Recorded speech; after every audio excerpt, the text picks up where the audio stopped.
Welcome to the Hard-Won Wisdom Podcast with best-selling author Fawn Germer and corporate innovator Michelle Brigman.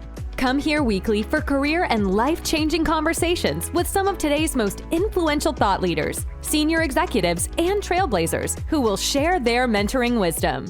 This podcast is brought to you by the Women's Leadership Network. Hi, I'm Fawn Germer. And I'm Michelle Brigman. And this is the Hard-Won Wisdom Podcast. And this week's wisdom is aimed right at you. That voice in your head that says something's wrong with you, you're not good enough, you don't look right, you don't think right, you're not smart enough, you don't deserve your job, people are going to find out you're a fraud. All of that negativity, which in some cases is wrapped under the headline of she's insecure or has imposter syndrome or just basically self-esteem. Spend this time with us and hopefully we can get you feeling better about yourself. So welcome. Welcome. Man, just even sitting here, Fawn, and listening to you say that opening, I mean, it touched my heart. Like I feel it, like I physically react to those moments of low self-esteem or confidence. Well, I have really good perspective on that because I did have a self-esteem issue. And over 20 years ago, I started working on my first book and started interviewing all of these great superwomen. And I interviewed this woman named Christine Fugel-Hughes, and she was the founder of Nature's Sunshine Vitamins. Started that company with $150 and an idea. She had no college degree, 7 kids, but she bet on herself and turned it into a company that this year will make over $500 million. So I had read this magazine article about her and her multiple houses and all her success. And I said, well, what is your leadership strategy? And she says, I get up in the morning and I go to the closet and I try to find something that fits me. And then I just go out in the world and do my best. And I said, wow. I said, let's talk about your weight. And there was this sigh. She said, do you know what it's like to be the head of a vitamin company, a health company, and be fat? And I said, well, wait a minute. I just read this article about you. You're really rich. You've got all these houses. You have everything that all of us are trying so hard to achieve. And do you mean the reward for that is not great self-esteem? And she says, oh, God, no. And me being the tactful person I always am, I said, maybe you should get some therapy. And she said, she was in her 60s at the time. She says, I could go to therapy for the rest of my life.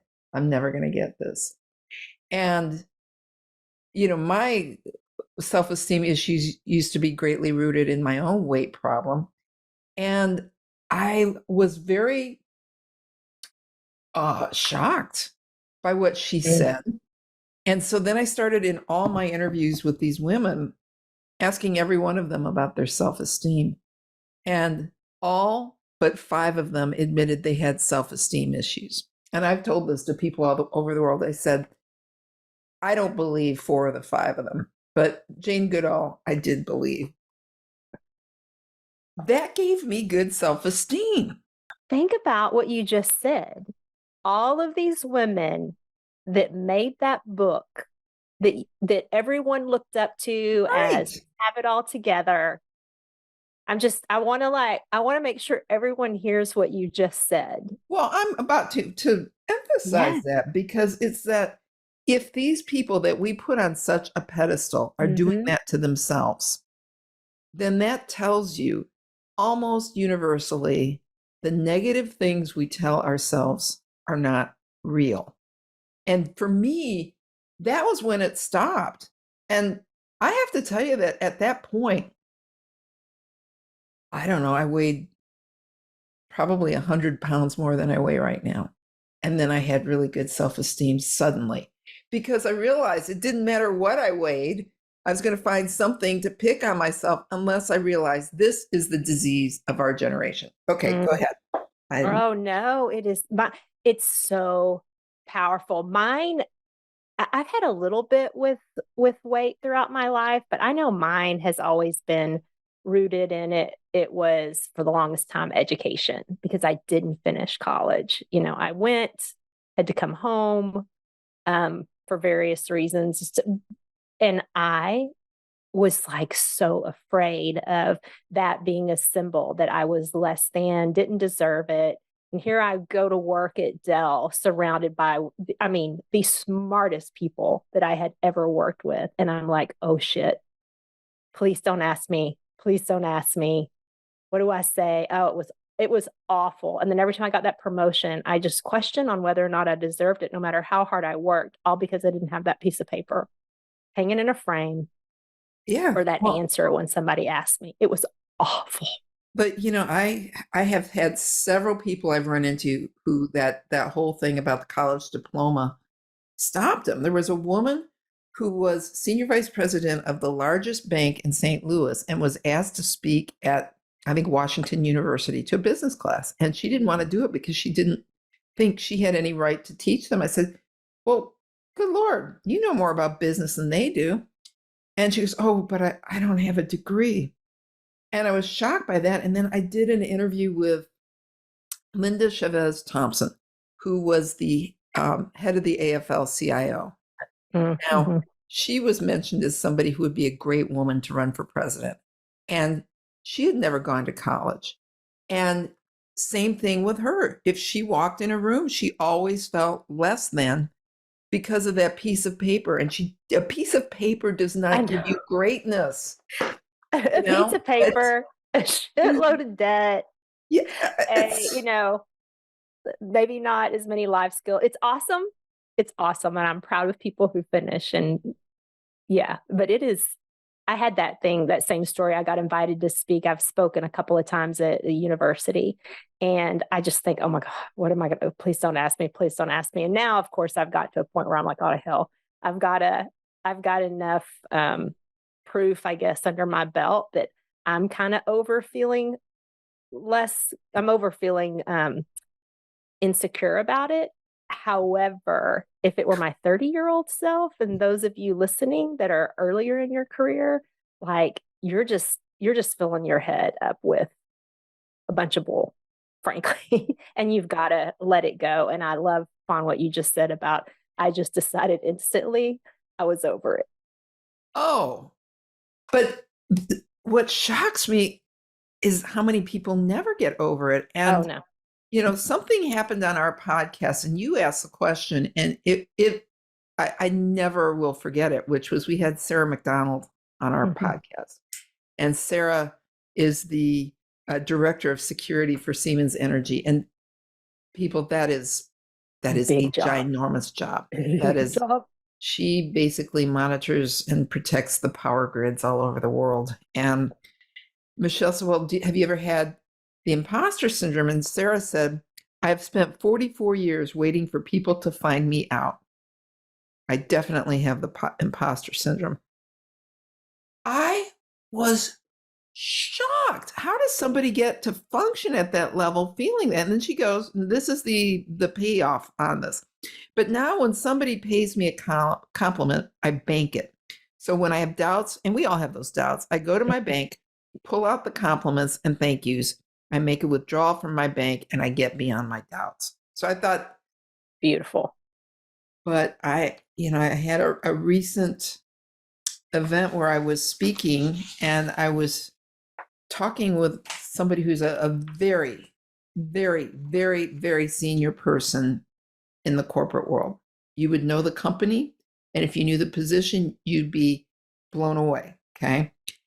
And after I had made my presentation and we did a little bit of a fireside chat there, she looked at the group and said that she feels insecure all day, every day.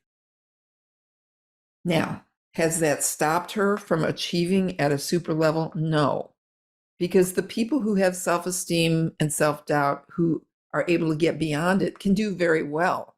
But you always wonder, what would they have been able to accomplish if they didn't have that dragging them down?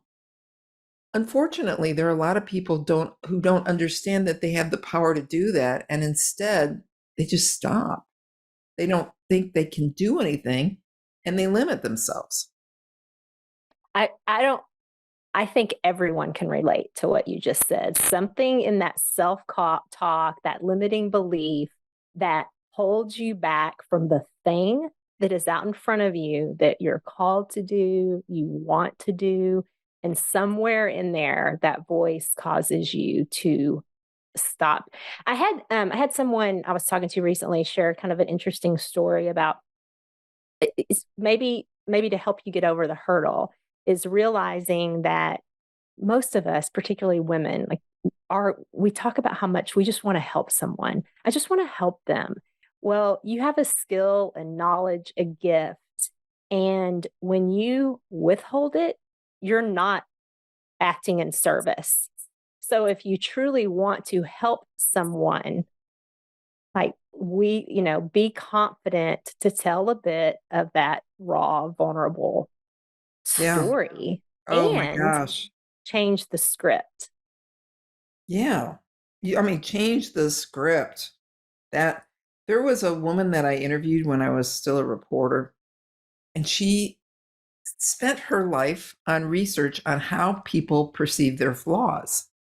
And I thought that was so interesting. And we got into it, and I finally said, well, what made you decide to do this kind of research? And she says, well, can't you tell? And I said, no. She goes, my lisp. Don't you hear my lisp? And until she said that, I had never even No heard it. idea. In her mind, it was the most pronounced thing about her that was so huge and so horrible that she had to spend her entire life researching flaws. And she didn't even have a big one. And so, what if you do have a flaw? I have flaws. And people, let me tell you this other thing, because there's so much that comes down to body image. And one of the people closest in my life is someone who throughout her life hated the fact that she was overweight and that her breasts were so large. And she would always complain about her being overweight and having those big boobs. And then she got breast cancer and had chemo, and it was not an easy breast cancer. And she had to fight for her life. And in that time, she would have given anything for that healthy, overweight body with the big boobs. And I don't know about you all, but my weight does tend to come up and down a little bit on regular occasions. And it doesn't take very many pounds for me to start saying, oh gosh, look at that. And all I do is think of that. And I say this mantra: a healthy body is a perfect body. And I'll say it again and again: a healthy body is a perfect body. Because if you're healthy, you have everything. And if you're not healthy, you need your strength to get through it and learn that lesson. And that's one of those things as you get older, right? That you value above everything is health. I remember when I was in high school, I was a cheerleader. And I remember I remember one of the boys in my class, Jay. I remember Jay told me one time loud in front of I don't know, at a football game or whatever, and he would call me Michelle and her tree trunk legs. Okay, because I have cankles. Which at that time I didn't even know what that was. But all of a sudden, I already had issues with it. And then he says that to me. Okay, I'm 50 years old. And I remember that moment, right, of tree trunk legs. And I would be so self-conscious because, here I'm my little cheerleader outfit, showing off my legs, my tree trunks that I had. And it was funny because it was probably a similar story to what you just said.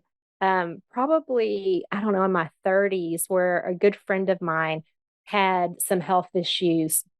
And I was like, I just looked down and I'm like, tell my legs, right? You carry me on this walk. Oh, I can yeah. run. I am so grateful. And then instead of feeling this shame or embarrassment or self-consciousness, it was gratitude. Now, do I feel Yeah. that gratitude every single day? No, I have to remind myself every single day because my natural tendency, if I want to wear a dress or something, is, I don't want to show my legs because I tend to wear slacks. But I'll challenge myself and do it every once in a while because it's like I just really want to fight back on that crap we tell ourselves. Well, I mean, and I think it comes from way back. One of our most loyal listeners Mm. is somebody who used to ridicule my body when I was younger. Hello, brother. I hope you're getting this message. I remember some of those things you said. But we get these messages and then they get magnified. And then we find other things to hate about, well, particularly with body. I mean, I was doing a keynote for Kraft Mondelez once, and the executive vice president walked in right when I was talking about this. I saw her coming in the back, and I go, Karen, what negative things have you said about yourself today? She goes, my pants are too short and my hair looks like hell. And the whole room loved her for saying that. But that's our truth. We always go to that negative. And we're going to talk about some positive things first, but there's something else I thought of the other day that I was blown away by. And that was when I did a keynote at Harvard. And it was at Harvard Business School. And I had a lot of Harvard Business School women mingling with me at a reception. And I don't know how this happened, but I had 3 of them who individually started telling me their own insecurities and that they didn't feel like they belonged there. And it's got to be rough to go to a place like Harvard. Now, when I went there, I said, I'm the proud graduate of Manatee Community College, which I am. And I did go on and get a master's from the acclaimed University of Florida, right? But if anybody makes it to Harvard, they're the people who've been the best in their class from the beginning. The best of the best. They are the best of the best. And to see these brilliant women who have to be leaders now, like the leaders of the future, and to hear them wondering if they belong there because there are people around them who are smarter. And there's this old hippie poem from the 60s. Do you remember the Desiderata? I don't. Oh, it was just one hippie poem, and they made little corny little posters and everybody had it up on their wall. But one of the lines in it was that there will always be someone who is smarter than you and someone who's not as smart. Something like that. But when you realize that, you are free of the need for perfection because there is always going to be someone who's better at it than you, right? I'm very confident in what I do as a speaker, as an author. I think I'm a good writer. I think I'm a great reporter. I think there are better writers and better reporters.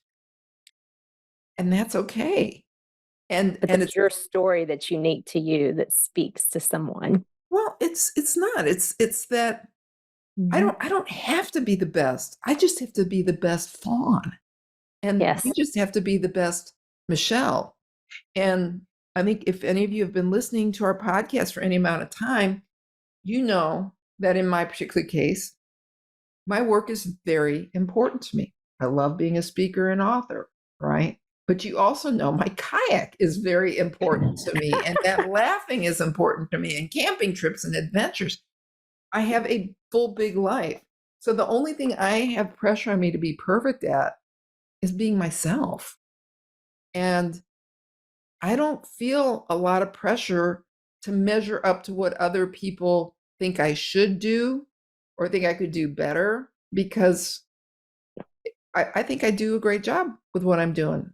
And the other thing is, now here's the thing, because I'm a little older than you, Michelle, and you're a little older than a lot of our other listeners, right? I think some of that comes with age, when you just make peace with it and say, whatever. Yes. In fact, did we talk about this already? That there was like an Probably. article. I Probably I'm don't getting up there in years. I don't know if we've repeated we don't ourselves, remember. Oh, but there was this but maybe interesting the listeners article. forgot.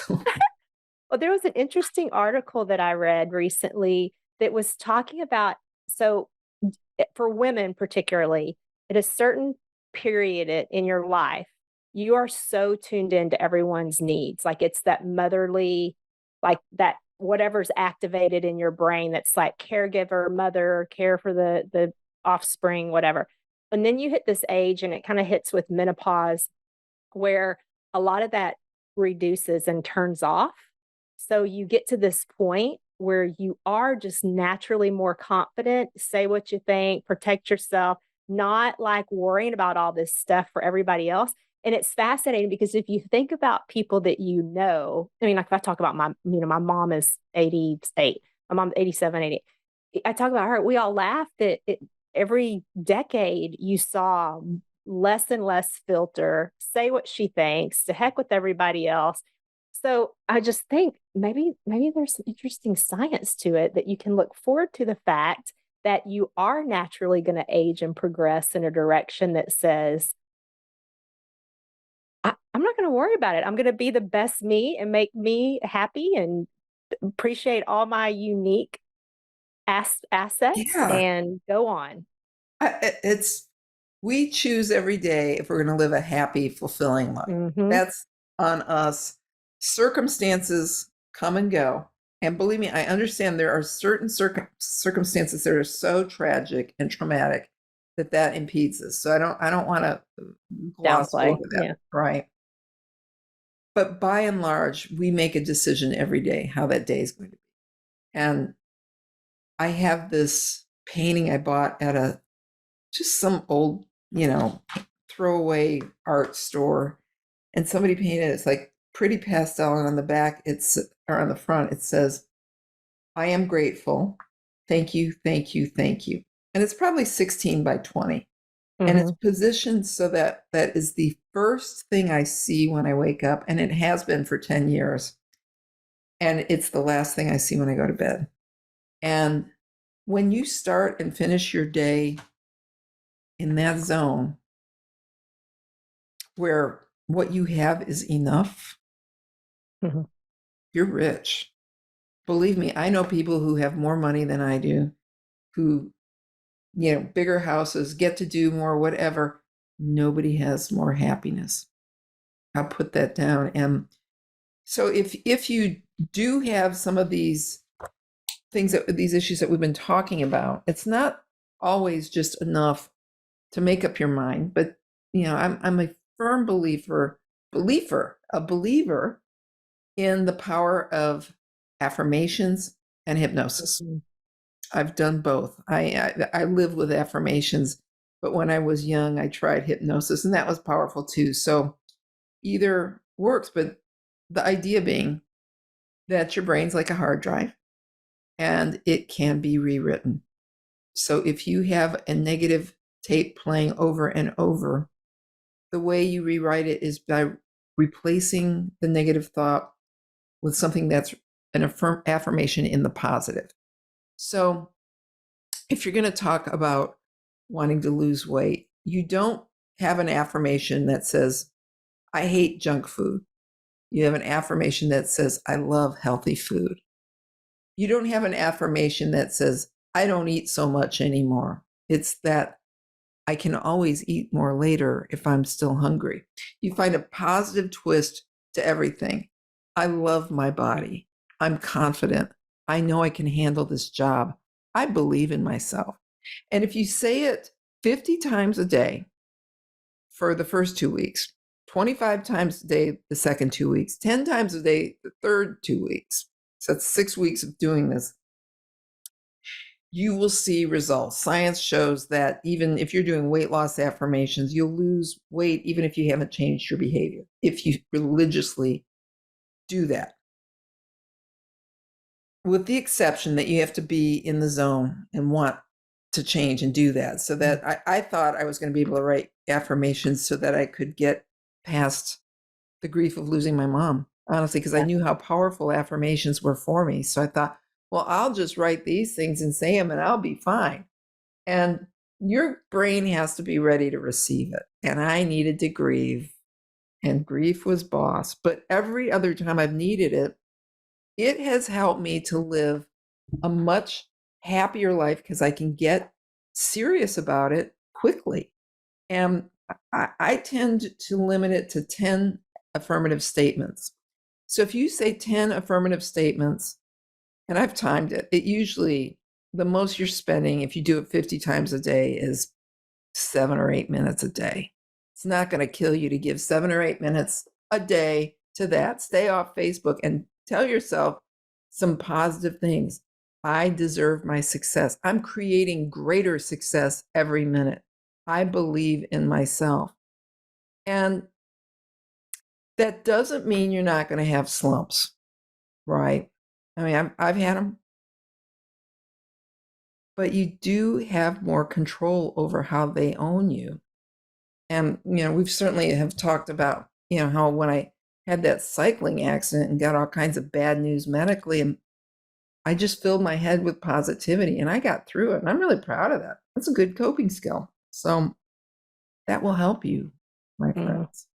Affirmations are so powerful. And I think the other thing, just to point it out specifically, that you shared a personal tactic, but I'm going to call it out just specifically, is the visual cues. Like you have that picture in your bedroom that you're looking at. So what are the visual cues that you can put around you that you see every day, whether it's your screensaver, whether it's wearing a bracelet, whether it's a picture on the wall, a vision board, all of those things that you can put around you that are feeding you, even if you're not consciously looking at it or staring at it. The books you're reading, the people you're around. I mean, there's so many things too that matter that can help you from an influence your confidence standpoint.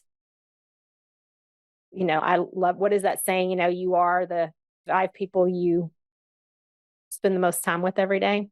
So who are you spending time with, and are they feeding you full of positivity and growth and all those good things or not? Sunny, Coconut, and Teddy, my animals. But, I do want to speak to all of you who are listening, like very seriously for a minute. And I want you to hear me. You're enough. You are enough. Everything inside of you is everything you need. And the things you say to yourself that make you feel like you're not enough, those are just garbage lines you're putting in your head that have no business being there. You're fine. You're a good person. If you're not, you can be a better person today. Everything that you need to change, you can change. But by and large, I have never met a person who's not enough. So don't look at yourself as different from the others around you who seem to be successful or have it together and savvy and say the right things. People, I am a dork. I stick my foot in my mouth all the time. But there came a point when I just decided I was going to let that be my charm. That's who I am. I'm going to just love myself because I can't be anyone else. And once I had that great epiphany that everybody is doing all this negative stuff, and if these people I look up to are saying these things, it's not real. Once I did that, it was like I was cleansed. I had a completely different life from that moment on, from that moment with that one interview with that woman. It was like, are you kidding me? Changed everything. Yeah, and so bet on yourself, take chances, dare to take a risk and perhaps fail. You'll get through it. You're smart enough. Guys do not sit here, and some do have self-esteem issues. I don't want to minimize that, but they do not put themselves through the same degree of anguish that we do. They just don't. We're brutal to ourselves. And I know I've told everybody, that cartoon that I love so much. But bears repeating, right? So the first frame of the cartoon is this woman, and she's squeezing into a pair of jeans, and she says, I've gained weight. I'm so fat. I can't believe I've done this to myself again. What a pig. And then the next frame is a man, and he's squeezing into his jeans, and they're so much tighter. Fat is billowing out over the top. And the caption is, something wrong with these pants. Okay. And that's what it is. And also don't give people that you have to compete with an advantage by you feeling bad about yourself. You're as good as they are. Preach. Yeah. I love that. I love that. I was talking to a lady that I mentor, part of this organization that I support called Collabel. And she's in college, and she was talking about, she was giving me her resume of all the things she's doing. And I'm like, are you happy? And if you could have just seen her whole face just drop, she's like, I'm so stressed out, but I've got to keep up. I mean, and I said, well, what does happy mean to you?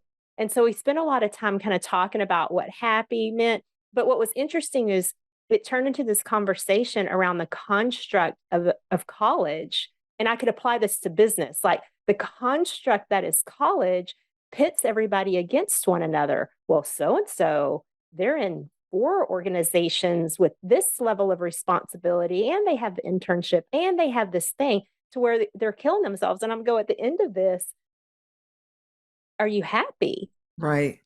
And it just really resonated with me on our jobs and how we treat ourselves, because we think that the environment, the company culture is, we're stack ranked, whatever it is it's pitting you against someone else to where you never feel like you're good enough. Or if you have success, you can't even celebrate it because you're so focused on, well, am I going to get knocked off a position? And so I think that, Fawn, back to what you said in terms of you are enough. And whenever you are thinking about the things that you are doing and feeling less than, asking yourself, right, am I happy?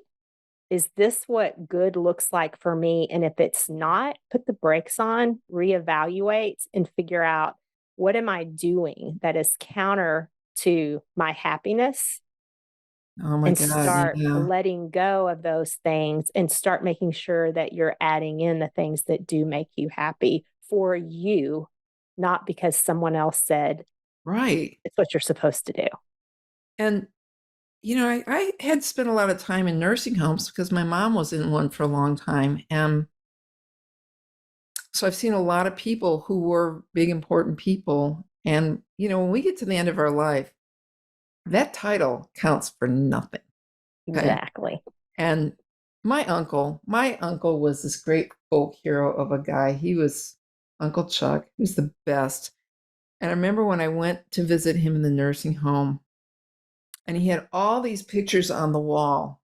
And that, as he got sicker and sicker, he would just go and look at the people that he had loved and remember those moments with him. And that's what sustained him through his illness. Well, it hit me that in the end, that's all we've got. You go, you get to a point where that the only thing that matters would be what pictures are on the wall, who you loved, and the things you did with your life. And I often will tell people, what do you want your obituary to say? Michelle, what do you want your obituary to say? Lived big, lived full, kind. But give me the difference. Perfect. Give me your first paragraph. Why don't you put me on the spot? I'm not the journalist. I'm going to give you a second. You can think of a trick. Here's mine. It's Fawn Germer, who loved and was loved, was a great daughter, partner, friend, passionate kayaker, excellent cyclist, and wrote books, spoke all over the world, and was a journalist. Died yesterday, right? It's like, what I did is, part of it is just a little asterisk. What about yours? Yeah, it would be made a difference, brought light to those around her. Lived full. true.